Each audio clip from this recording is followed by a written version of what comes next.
नमस्ते तथा स्वागत छ सम्पूर्ण विद्यार्थी साथीहरूलाई हाम्रो एस सिक्रेट एजुकेसन युट्युब च्यानलमा। हामी तपाईहरुलाई आज एस पार्टमा हाम्रो बीबीएस सेकेन्ड इयरको म्याक्रो इकोनोमिक्स भन्ने सब्जेक्ट अन्तर्गतको युनिट 4 लिएर आएको छौं। किन्सियन म्याक्रो इकोनोमिक्स भन्ने टपिक्स लिएर आएको छौं है। र यो च्याप्टरमा हामीलाई 30 मार्क्स प्लसको हामीलाई एक्जाममा फाइनल एक्जाममा हामीलाई क्वेशन आउने गर्दछ। त्यसैले यो च्याप्टर भेरी इम्पोर्टेन्ट छ। यो च्याप्टरबाट मैले न्यूमेरिकल पनि हालिरहेको छु र थ्योरिटिकल कुरा पनि हालिरहेको छु। न्यूमेरिकल कुराहरु लगभग अब हामी अन्तिम आइसक्यो। हामीले ट्युमा आएको एक्जाम अन्तर्गत हामीले प्रब्लम सल्भ गरिरहेका छौं है।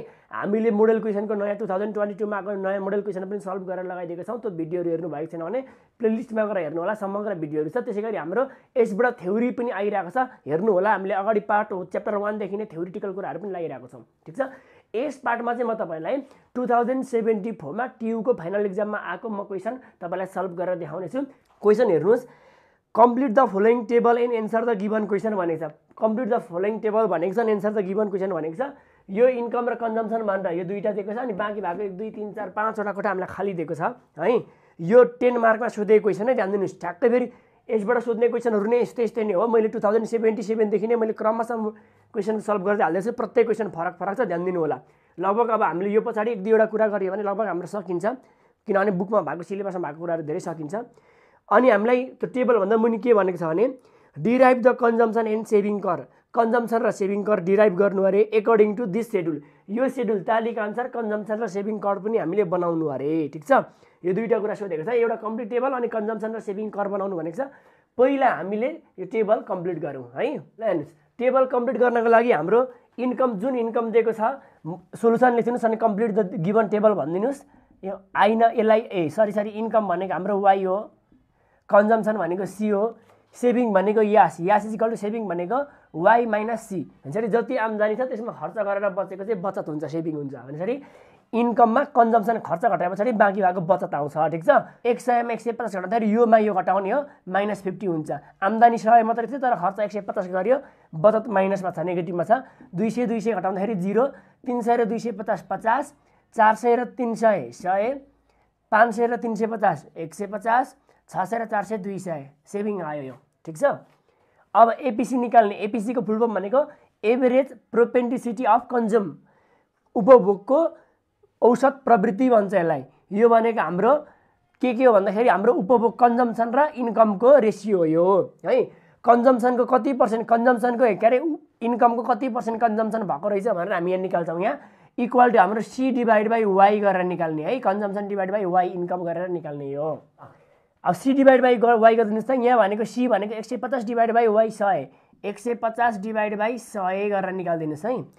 150 डिभाइड बाई 100 भनेको हाम्रो 1.5 आउँछ यहाँ हो नि त है। यो सी अनि यहाँ भनेको हाम्रो C divide by Y 200 divide by 200 गरिदिने हाम्रो 1 आउँछ।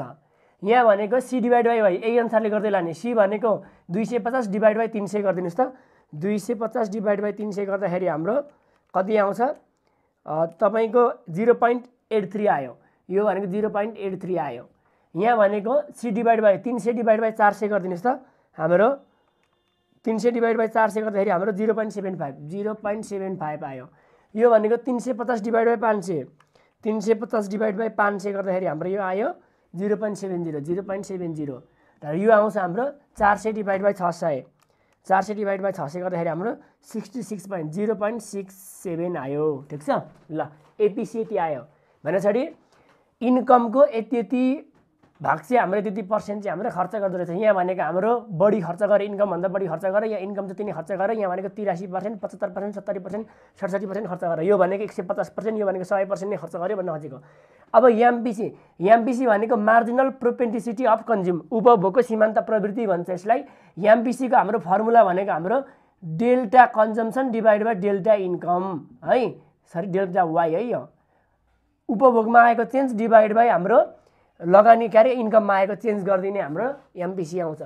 पहिलो स्टेपमा हाम्रो पहिलो पिरियडमा हाम्रो कन्जम्पसन एमपीसी चेन्ज खाली हुन्छ, किनभने चेन्ज भनेको दोस्रोलाई पहिलोसँग कम्पेयर गरेर निकाल्ने, त्यही भएर दोस्रो पिरियडदेखि मात्रै हुन्छ, पहिलो पिरियडमा हुँदैन है। ल अब दोस्रो पिरियडमा कन्जम्पसन चेन्ज निकाल्ने। चेन्ज इन कन्जम्पसन भनेको कन्जम्पसन यहाँ हेर्नुहोस् पहिलोमा खाली हुन्छ, दोस्रोमा भनेको चेन्ज इन कन्जम्पसन भनेको यो कन्जम्पसनमा आएको चेन्ज। यो 200 माइनस 150 गरिदिने, यो 200 पछिल्लो माइनस अघिल्लो गर्दाखेरि हाम्रो 50 आउँछ। Divide by delta Y, change in Y भनेको यो दोस्रोको वाई माइनस अघिल्लो वाई गर्दाखेरि 200 माइनस 100 गर्दाखेरि 100 आउँछ, गर्दाखेरि 0.5 आयो है।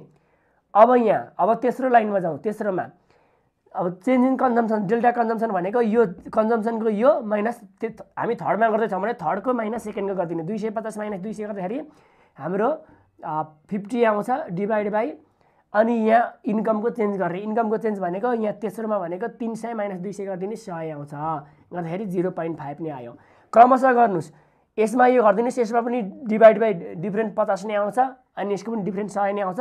यसको सबैको डिफ्रेन्स 50-50 छ, यसको 100-100 छ, त्यसैले हाम्रो 0.5 0.5 र 0.5 पनि आउँछ। मैले सिसी गरिदिएँ ल, यति भयो। अब एपिएस, यो एपिएस भनेको एभरेज प्रोपेन्टिसिटी अफ सेभिङ, बचतको औसत प्रवृत्ति भन्छ। बचतको औसत प्रवृत्ति भनेको हाम्रो सेभिङ र इन्कमको रिलेसन है, कति पर्सेन्ट चाहिँ इन्कमको कति पर्सेन्ट सेभिङ भएको छ भनेर निकाल्ने हो। यो भनेको सेभिङ यास डिभाइड बाई हाम्रो के income Y, S divide by Y गरिदिने।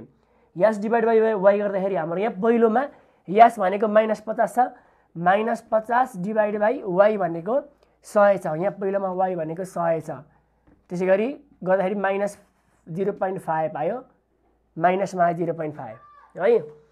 अनि हाम्रो अर्को भनेको यहाँ के हुन्छ, दोस्रोमा सेभिङ भनेको 0 छ, डिभाइड बाई यो गरिदिने 0 डिभाइड बाई 200 गर्दाखेरि हाम्रो 0 लाई जतिले गरे पनि 0 आउँछ हैन।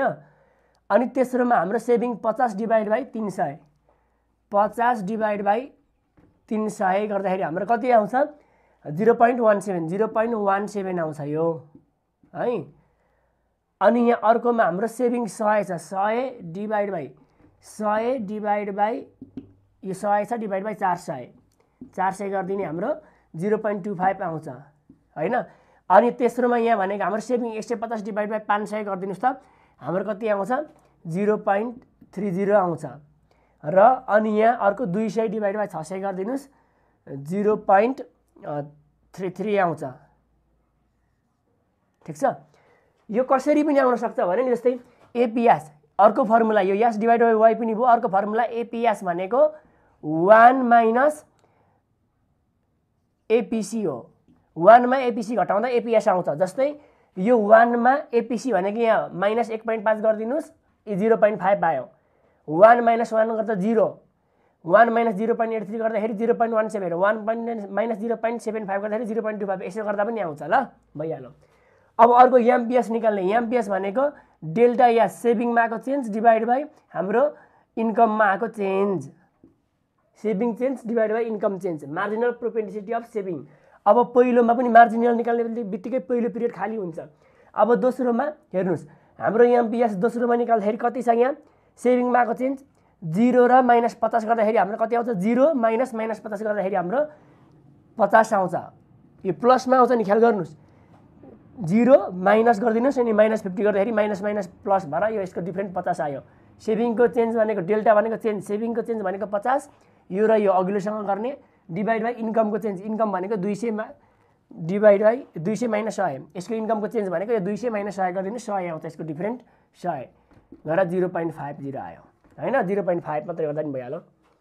अनि त्यसै गरी अर्को हाम्रो दोस्रोमा, अब तेस्रोमा गएमा, तेस्रोमा सेभिङ भनेको 50 आयो, 50 माइनस अघिको 0 गर्दाखेरि 50 माइनस दोस्रो माइनस पहिलो 50 माइनस 0 गर्दाखेरि 50 भयो, डिभाइड बाई अब यसको इन्कम, यो तेस्रो पिरियडमा इन्कमको चेन्ज निकाल्ने, तेस्रो इन्कम माइनस दोस्रो इन्कम गरिदिने, 300 माइनस 200 गर्दाखेरि 100 आउँछ, यो पनि 0.50 आउँछ। क्रमशः निकाल्नुहोस्, यसमा पनि 0.50 0.50 र 0.50 आउँछ ल। एमपिएस निकाल्ने एउटा तरिका delta S divide by delta Y, अर्को भनेको हाम्रो एमपिएस कसरी पनि निस्किन्छ भने इक्वल टु 1 माइनस एमपिसी, ठिक छ नि। एपिएस 1 माइनस एपिसी गर्ने, एमपिएस भनेको 1 माइनस एमपिसी गर्दा पनि भयो। एमपिसी आएको छ नि, मार्जिनल प्रोपेन्सिटी टु कन्ज्युम 0.5 0. छ नि, यो र यो जोड्दाखेरि एमपिसी र एमपिएस जोड्दाखेरि हाम्रो 1 आउँछ है, अथवा 1 मा एमपिसी घटाउनुहोस् यो आउँछ, 1 मा यो घटाउँदा यति आउँछ, 1 मा फेरि यो गरिदिनुहोस् यो, 1 मा यो घटाउनुहोस् यो, यति हो। भने पछाडि हाम्रो यो बराबर आइरहेको छ, एमपिसी र एमपिएस हाम्रो 0.5 0.5 आयो। एउटा कुरा ख्याल गर्नुहोस्, यो 0.8 आयो भने यो 0.2 आउँछ, यो 0.7 आयो भने यो 0.3 आउँछ, एमपिसी र एमपिसी र एमपिएसलाई ध्यान दिनुहोस् है। अर्को कुरा, अब यसको मतलब के, यो 0.5 प्रत्येकमा बराबरी आउनु भने के भन्छ नि, उपभोगको जुन कन्जम्सनको बढ्ने दर छ नि, वृद्धि दर छ नि, त्यो प्रत्येकचोटि बराबरले बढिरहेको छ भन्न खोजेको, कन्स्ट्यान्ट रेटमा बढिरहेको छ। हेर्नुहोस् त 150 बाट 250 ले बढ्यो, यो चेन्ज भनेको त दुईटाको डिफ्रेन्ट हो नि त, डिफ्रेन्ट भनेकै बढ्नु नै हो। 50 ले बढ्यो, योभन्दा यो 50, योभन्दा यो 50, योभन्दा यो 50, योभन्दा यो 50 ले बढेको छ, बराबरले बढेको छ, त्यसैले बराबर आउँछ। यो पनि बराबर सेभिङ बराबर बढेको भएर यो बराबर आएको। यो -50 बाट 0, 0 बाट 50, 0 50 बाट 100, 100 बाट 150, 200, 50 ले बढ्यो यो पनि, त्यही भएर यो बराबरी आयो। ठिक छ, भनेपछि यो वृद्धि दर बराबरी भएकोले कन्स्ट्यान्ट आएको। यसलाई स्लोप पनि भन्छ, एमपिसी र एमपिएसलाई slope of consumption, slope of saving भन्छ। ल, हामीलाई क्वेसनले भनेको छ derive the consumption and saving कर भनेको छ हो। अब तपाईँलाई नि जस्तै मानिदिउँ यो एपिसी र एमपिसीको रिलेसन देखाऊ भनेर क्वेसनले सोध्यो भने के भनिदिने, एपिसी इज डिक्रिजिङ भनिदिने, एपिसी इज डिक्रिजिङ भनेर भनिदिने, कन्टिन्युसली डिक्रिजिङ भनेर भनिदिने होइन। अनि एमपिसी के छ, एमपिसी इज कन्स्ट्यान्ट भनिदिने छ because of the slope of the consumption अथवा increasing rate of the consumption is constant for all period भनिदिने। यो कन्जम्सनको प्रत्येक इन्क्रिजिङ रेट चाहिँ हाम्रो बराबरी भएकोले यो एमपिसी बराबरी भएको। अब यो चाहिँ एपिसी चाहिँ हाम्रो किन घट्दै आयो भन्दाखेरि जस्तै यो हेर्नुहोस् त, यो कतिले बढ्यो 50 ले, यो 50 ले बढ्यो, तर यो 100 ले बढेको छ। त्यसो भएर हाम्रो वाईको तुलनामा, इन्कमको तुलनामा यो बढ्ने दर चाहिँ कम भएकोले गर्दाखेरि, यसको डिफ्रेन्स चाहिँ कम भएकोले गर्दाखेरि यो यस्तो भयो। ल, अनि एपिएस र एमपिएस भनौँ भने नि यो इन्क्रिजिङ कन्टिन्युसली भनिदिने, यो डिक्रिजिङ यो कन्स्ट्यान्ट भनिदिने भयो। यसको ट्रेन्ड पत्ता लगा अथवा रिलेसन के छ भनौँ भने। ठिक छ, अब हामीलाई डिराइभ द कर भनेको छ, हामी कर बनाऊँ है, कन्जम्सन र यो कर बनाऊँ। मैले यताको मेटिदिएँ। एगेन हामीलाई के भनेको छ, डिराइभ द कन्जम्सन सेभिङ कर, कन्जम्सन एन्ड सेभिङ कर, कन्जम्सन र सेभिङ कर बनाउने है। बनाउँदाखेरि हाम्रो यता वाई एक्सिस, यता यहाँ 0, यहाँ एक्स एक्सिस बनाउने। एक्स एक्सिसपट्टि हामी इन्कम राख्ने हो। इन्कम कति छ, 100 देखि 600 सम्म छ नि, 100, 200, 300, 400, 500, 600 बराबरको फरकमा राख्ने है। सकेसम्म इक्जाममा ग्राफमा बनाउनु भने राम्रो हो यो। अनि यतापट्टि हाम्रो कन्जम्सन र सेभिङ राख्ने, CONSUMPTION, consumption and saving. Saving ल, यो ह्यान्डराइटिङ मजाले बुझिन होला। अब कन्जम्सन र सेभिङको हाइएस्ट पनि हेर्ने, हाइएस्ट कति छ, हाइएस्ट कन्जम्सनको 400 छ, 400 सम्म बनाउने हुन्छ नि। 50 को फरक बनाऊ है त, 50, 100, 150, 200, 250, 300, 350, 400 यहाँसम्म बनाएँ मैले। अनि लोएस्ट पोइन्ट हेर्ने, लोएस्ट पोइन्ट भनेको सेभिङको माइनससम्म छ हुन्छ नि, -50 पनि गरिदिउँ, -100 यहाँसम्म पुऱ्याइदिउँ हामीले। ल, लोएस्ट र हाइएस्ट हेर्ने, आम्दानीको लोएस्ट 100 थियो, हाइएस्ट 600 थियो, यहाँ 600 पुऱ्याइयो। अब 100, 200, यसलाई 300, 400, 500 र 600 यता राख्दिने, सजिलै हुन्छ क्या राख्न चाहिँ। त इन्कम यता कन्जम्सन र सेभिङ, -50 -100 यो 0 भयो। अनि यहाँ 50 को फरकले लगाइयो है हामीले, यहाँ 100, 150, यो 200, यो 250, 300, 350 र 400। कन्जम्सन र सेभिङको कर बनाउनु भनेको नि हो। पहिला कन्जम्सनको बनाऊ, हेर्नुहोस् है। कन्जम्सन इन्कम 100 हुँदा यो 150 थियो, इन्कम 100 हुँदाखेरि कन्जम्सन हाम्रो कति थियो, 150, 150 र 100 सिधै, 100 सिधा माथि, 100 सिधा यता ल्याउने। अर्को इन्कम 200 हुँदा 200 छ, इन्कम यता छ, इन्कम यता 200 हुँदाखेरि त्यो कति छ, हाम्रो 200 मै छ, यहाँ सिधा 200 मा छ। ल, अनि हाम्रो अर्को त्यस पछाडि हाम्रो कति छ, अर्को इन्कम 200 200। अर्को यो 300 हुँदाखेरि, इन्कम 300 हुँदा 250, इन्कम यहाँ 300 हुँदाखेरि हाम्रो 250, 250 भनेको यो सिधा ल्याउने। अनि इन्कमको 300 सिधा माथि लाने।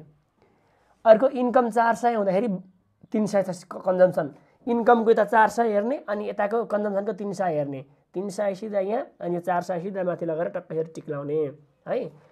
अनि अर्को इन्कम 500 हुँदा 350, इन्कम 500 हुँदाखेरि यहाँ 500 हुँदाखेरि 350, 350 भनेको सिधा यहाँ चाहिँ लाउने। अनि इन्कम 600 हुँदाखेरि 400, इन्कम 600 हुँदाखेरि माथि 400 सिधा लाउने। ठिक छ, ल यो लगाइदिनु है। अब यो रेखा जोडिदिनु,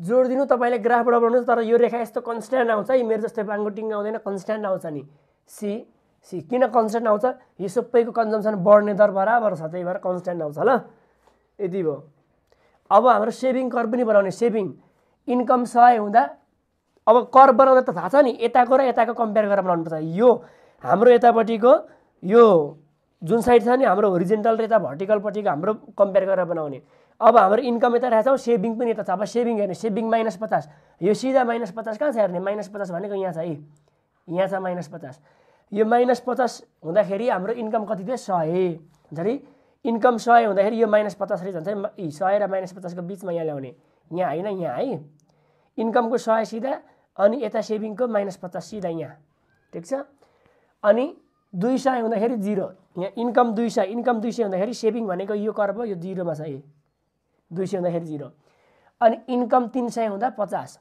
इन्कम यहाँ 300 हुँदाखेरि 50 हुन्छ यो 50 सिधै ल्याउने 300 सिधा माथि अनि इन्कम 400 हुँदाखेरि 100 400 हुँदाखेरि यो 100 सिधा यहाँ अनि 400 सिधा माथि 500 हुँदाखेरि 150 यो 150 सिधा ल्याउने 500 सिधा 150 र 500 सिधा ल्याउने 600 हुँदा 200 इन्कम यहाँ 600 हुँदाखेरि यो 200 सिधा ल्याउने 200 सिधा यहाँ अब जोडिदिनु यो पनि यो जोडिदिने यहाँबाट आयो यहाँ आयो यसलाई यास रेखा भनिदिने यो सेभिङ हो यो कन्जम्सन हो यति मात्र देखाउँदा भइहाल्यो अब यसको रिलेसन देखाउने भने हेर्नुस् त यो हाम्रो सेभिङ यहाँ 0 छ नि यहाँ सेभिङ यहाँ भनेको 0 यो सेभिङ सिधा हुँदाखेरि हाम्रो यो कन्जम्सन कहाँ छ यहाँ 200 सिधा भएको छ यो यसरी जोडिदिनुस् त 200 हेर्नुस् त इन्कम 200 हुँदाखेरि हाम्रो इन्कम 200 हुँदाखेरि हाम्रो के भएको रहेछ सेभिङ बचत 0 भएको रहेछ बचत 0 हुनु भनेको के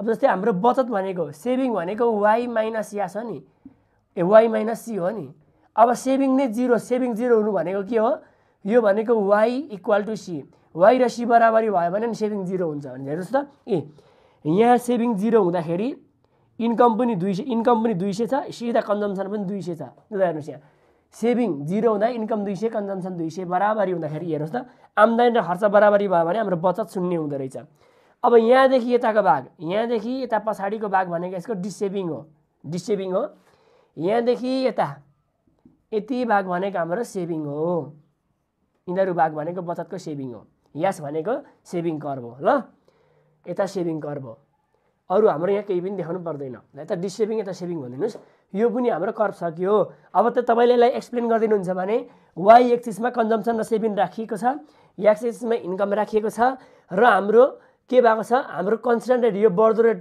कन्जम्सनको कर्भ र हाम्रो सेभिङ कर्भ जुन कन्स्ट्यान्ट रेटमा बढिरहेको छ भन्दिने कन्स्ट्यान्ट रेटमा बढ्नुको कारण अघि हाम्रो एमपीएस र एमपीसी बराबर थियो नि प्रत्येक पिरियडमा प्रत्येक लेभलमा प्रत्येक पिरियडमा एमपीसी पनि 0.5 नै थियो एमपीएस पनि 0.5 नै थियो जति प्रत्येक लेभलमा बराबर छ भने त्यसलाई कन्स्ट्यान्ट भनिन्छ कन्स्ट्यान्ट गएको छ भनेर भन्दिने because of the constant rate of MPS अथवा एमपीसी भनेर भन्दिने ठीक छ अनि हाम्रो इन्कम र सेभिङ 200 हुँदाखेरि हाम्रो बचत 0 भएको छ र हाम्रो इन्कम लेभल 200 भन्दा अगाडि डिसेभिङ छ भने 200 भन्दा पछाडि बढी इन्कम हुँदाखेरि सेभिङ भएको छ भनेर भन्दिने ठीक छ ल यति बा सक्यो यसलाई हाम्रो अरु यहाँ केही पनि छैन म यही क्वेशन भन्दै यो यहाँ ठ्याक्कै बुकमा सोधेको छैन यही क्वेशन चाहिँ सोधेको छैन तर हाम्रो सिलेबसमा छ र यस्तै क्वेशन अरु क्वेशन पनि सोधेको छ म तपाईलाई यो क्वेशन पनि यी समावेश गरिदिन्छु ल अब यही क्वेशनमा चाहिँ अघि यसको क्वेशनले सोधेको सोलुसन चाहिँ सकियो त्यसमा मैले एक्स्ट्रा क्वेशन थप्ने यहाँ यसले क्वेशनले भन्नु does it explain 3 proposition of psychological law of consumption explain भनौं साइकोलोजिकल ल अफ कन्जम्सन भन्छरी उपभोगको मनोवैज्ञानिक नियम भन्ने एउटा हाम्रो जेएम किन्सले प्रतिपादन गरेको उपभोगको मनोवैज्ञानिक नियम एउटा हाम्रो थ्योरी छ त्यो थ्योरीमा जम्मा उपभोगको साइकोलोजिकल लमा चाहिँ हाम्रो 3 वटा प्रोपोजिसन छ 3 वटा प्रस्तावनाहरू प्रोपोजिसनहरू 3टा छन् फर्स्ट प्रोपोजिसन सेकेन्ड र थर्ड गरेर 3टा प्रोपोजिसन छ फर्स्टले के भन्छ भन्दाखेरि फर्स्टले भनेको हाम्रो आम्दानी वृद्धि हुँदै जाँदाखेरि उपभोग कन्जम्सन पनि वृद्धि हुन्छ तर इन्कम भन्दा कम दरमा वृद्धि हुन्छ भनेको छ सेकेन्ड प्रोपोजिसनले आम्दानी र के अरे हाम्रो इन्कम चाहिँ हाम्रो कन्जम्सन र सेभिङमा डिभाइड हुन्छ भनेको छ अनि थर्डले भनेको छ इन्कम वृद्धि हुँदै जाँदा सेभिङ र कन्जम्सन दुइटै वृद्धि हुन्छ भनेको छ। यो तीनटा प्रपोजिसन छ के त्यो चाहिँ तीनटा प्रपोजिसनलाई चाहिँ एक्सप्लेन गर्छ, यसले देखाउँछ, तीनटा प्रपोजिसन मिलेको छ भनेर देखाउँछ त माथिको टेबलले भनेर क्वेसनले सोध्दैछ। अब देखाएको छ कि छैन हामी यो हेरौँ, ठिक छ। ल हाम्रो यसको हेर्नुहोस् तीनटा प्रपोजिसन मैले यहाँ ल्याएको छु। हामीले यसले चाहिँ हाम्रो तीनटा प्रपोजिसनलाई एक्सप्लेन गर्छ कि गर्दैन छैन। साइकोलोजिकल ल अफ कन्जम्सन उपभोगको मनोवैज्ञानिक नियमको तीनटा प्रपोजिसनलाई तीनटा प्रस्तावनालाई यसले एक्सप्लेन गर्छ कि गर्दैन यो टेबलले भनेर सोधेको थिएँ। यहाँ हाम्रो के भयो हेर्नुहोस्, यहाँ मैले द एबोभ कन्जम्सन सेड्युल भनेको table proves 3 proposition of psychological law of consumption. Psychological law of कन्जम्सनको तीनटै प्रपोजिसन चाहिँ यसले प्रुभ गर्छ, एक्सप्लेन गर्छ, ठिक छ। अब कसरी भन्दाखेरि हेर्नुहोस्, अब हेर्नुहोस् है फर्स्ट प्रपोजिसन पहिलो प्रस्तावनाले के भनेको थियो, हाम्रो पहिलो प्रस्तावनाले के भनेको छ भने तपाईँले इङ्ग्लिसमा लेख्दा पनि हुन्छ नेपालीमा लेख्दा पनि हुन्छ। वेन इन्कम इन्क्रिज, जब इन्कम वृद्धि हुन्छ, आम्दानी वृद्धि हुन्छ, कन्जम्सन अल्सो इन्क्रिज, कन्जम्सन पनि वृद्धि हुन्छ, but by a smaller proportion than income भनेको जब आम्दानी वृद्धि हुन्छ कन्जम्सन खर्च पनि वृद्धि हुन्छ तर अलिकति कम रेसियोमा, आम्दानी भन्दा कम दरले वृद्धि हुन्छ भनेको थियो प्रस्तावनाले, फर्स्ट प्रस्तावनाले। अब हाम्रो हेरौँ यहाँ आम्दानी जब वृद्धि हुँदै गयो, सयले वृद्धि हुँदै जाँदाखेरि कन्जम्सन पनि हेर्नुहोस् त वृद्धि हुँदै हुँदै हुँदै गयो, बढ्दै गयो तर कम दरमा। यो 100ले बढ्यो, यो 50 दरले मात्रै बढ्यो, 90ले बढ्ला 80ले बढ्ला जतिसुकैले बढोस् तर यो बढ्ने दरभन्दा कम दरमा बढ्छ भनेको थियो। ठ्याक्कै त्यो पनि हाम्रो लागू भयो हो। त्यसैले दिस प्रपोजिसन इज जस्टिफाइड, यो जस्टिफाइड भयो because income increase by ₹100, income 100ले वृद्धि भएको छ भने but consumption increase by 50, consumption 50ले मात्रै वृद्धि भयो भने इन्कमभन्दा कम दरमा बढ्यो, बढ्न चाहिँ बढ्छ तर कम दरमा बढ्यो। पहिलो प्रस्तावनाले यस्तो भन्थ्यो। अब दोस्रो प्रस्तावनाले के भन्नु, सेकेन्ड प्रपोजिसनले के भन्छ भने the increase in income is divided in some ratio between saving and consumption भनेको वृद्धि भएको आम्दानी चाहिँ केही अनुपातमा उपभोग र कन्जम्सन र बचतमा, उपभोग कन्जम्सन र सेभिङमा बाँडिन्छ, डिभाइड हुन्छ भनेर भनेको छ। जुन आम्दानी बढेको छ नि त्यो चाहिँ हाम्रो केही रेसियोको आधारमा सेभिङ र कन्जम्सनमा बाँडिन्छ, डिभाइड हुन्छ भनेको थियो। अब हेरौँ है त यो प्रत्येकमा कति 100ले बढेको छ नि भनेको वृद्धि भएको 100ले, यहाँ कतिले गढ्यो, यो कतिले बढ्यो, यो 50ले बढ्यो, यो कतिले बढ्यो 50ले बढ्यो हेर्नुहोस् त, -50 बाट 0, 0 बाट 50, 50 बाट 100, 100 बाट 50, 150 बडा प्रत्येकमा 50 को फरकले बढेको छ भने चाहिँ यो के भएको, यही वृद्धि भएको 100 चाहिँ यो दुईटामा डिभाइड गरेको हेर्नुहोस् त, यो बढेको यसको बढेको 50 र यसको बढेको 50 गरिदिनुहोस् त 100 आयो हो कि हैन हो भने चाहिँ हाम्रो सेकेन्ड प्रोपोजिसन पनि फुलफिल भयो भने the increase in income is divided into some ratio between saving and consumption भनेको थियो, यो पनि फुलफिल भयो। फेरि अब जस्तै यहाँ 100 वृद्धि भएको छ भने कोही बेला यो 50 नभएर यहाँ 80 र यहाँ 20ले वृद्धि भएको पनि हुनसक्छ, जतिसुकैले वृद्धि भओस् तर यो दुईटाको इन्क्रिज जोड्दाखेरि यो जति हुन्छ, ठिक छ भइहाल्यो। अनि भनिदिने this proposition also justified because in the above schedule increased income is being divided into both consumption and saving भनेको माथि भएको वृद्धि भएको इन्कम चाहिँ कन्जम्सन र सेभिङलाई डिभाइड भएको छ बाई 50 एन्ड 50। 100ले बढेको छ, यहाँ पनि 50 र 50ले डिभाइड गरेका छौँ हामीले भनेको 50 र 50ले बाँडिएको छ। कोही बेला 80 20ले होला, 70 30ले होला, जतिसुकैले होस् तर बाँडिएर यो सकिन्छ। केही भाग यहाँ बाँडिन्छ, केही भाग यहाँ बाँडिन्छ है, सधैँभरि बराबर चाहिँ हुँदैन, यहाँ चाहिँ बराबरी भयो, सधैँभरि बराबर हुँदैन। अब तेस्रो प्रोपोजिसनले के भन्छ भने थर्ड प्रोपोजिसनले भनेको हाम्रो इन्कम बढ्दै जाँदा सेभिङ र उपभोग पनि बढ्दै जान्छ भनेको छ। दिस इन्क्रिज थर्ड प्रोपोजिसनले के भन्नु भने with increase in income both saving and consumption will increase भनौँ। यो यति हो, यसको प्रोपोजिसन चाहिँ यहाँसम्म हो, यसको प्रोपोजिसन यहाँसम्म हो। अनि उँधो हामीले एक्सप्लेन गरेको यसको प्रोपोजिसन भनेको यहाँसम्म हो है।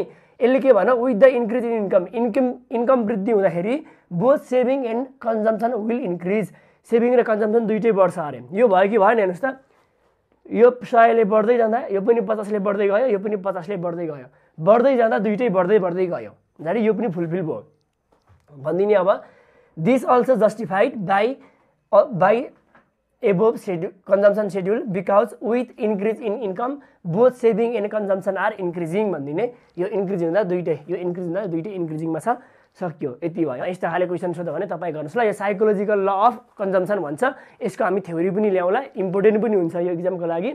तपाईलाई यो भिडियो कस्तो लाग्यो हेरेर हामीलाई प्रतिक्रिया दिनु होला र हाम्रो भिडियो मनपर्छ भने भिडियो लाइक गरिदिनु होला र साथीहरुमा शेयर पनि गरिदिनु होला।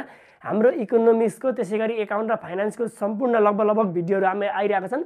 प्लेलिस्टमा जानु होला। बीबीएस सेकेन्ड इयर एकाउन्ट भन्ने प्लेलिस्टमा एकाउन्टको छ। फन्डामेन्टल अफ फाइनान्शियल म्यानेजमेन्ट भन्ने प्लेलिस्टमा फाइनान्सको छ र हाम्रो BBS second year macro economics भनेर इकोनोमिक्सको भिडियो छ। हेरेर हामीलाई प्रतिक्रिया दिनु होला। हस्त नमस्ते।